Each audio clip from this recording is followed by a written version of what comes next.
In the third story, we see that sage Valmiki composes the great epic and how two very attractive princes with equally attractive voices spread the story. Valmiki touched water to purify himself. He then spread darba grass on the floor and sat on it facing east. He closed his eyes and went into a deep trance. He thought of the task assigned to him and he told himself, "As the Lord has commanded, I will compose the poem in the meter which came to my mind and in the sloka form. It will be the story of Rama and his achievements, and I will name it the Ramayana." The more he thought about it, the clearer became his vision and his intellect, and he could see with the mind's eye all the many events which had taken place. He could visualize the old King Dasharatha with his wives around him, looking at his four sons with eyes filled with joy and pride. And he saw Rama and Lakshmana with Sita in the Dandaka forest.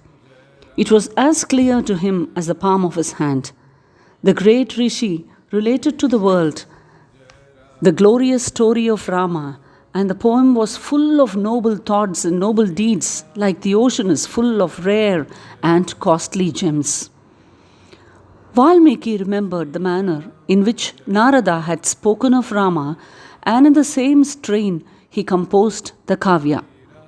It was made up of beautiful sounding words, words which were pleasing to the mind as well as to the ears, words which were faultless in their formation, and their meaning was as clear as the waters of a placid lake in the Himalaya. In a short while, he was able to compose the poem. There were 24,000 verses, slokas in the Kavya, and the Rishi was pleased with what he had done. He divided the Kavya into 6 sections. 500 chapters were needed to relate the story in its completeness. After the completion of the Kavya, Valmiki was wondering about the proper person who would be able to recite the poem and thus propagate it. As he was thinking on it, 2 youngsters, Kusha and Lava, came to his presence, prostrated before him. The youngsters, who were princes, had been with the Rishi to learn the sacred lore. They had very attractive voices, and since they were twins, their voices blended together very well. To them, Valmiki taught the Kavya by name Ramayana. They learnt it and they sang it to the accompaniment of the veena. They sang like Gandharvas. These 2 handsome, sweet-spoken boys with their large eyes were the sons of Rama.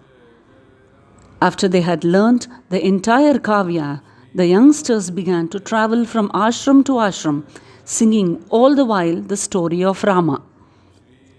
Once, Rama was performing the great yaga by name Ashwamedha, which means the horse sacrifice.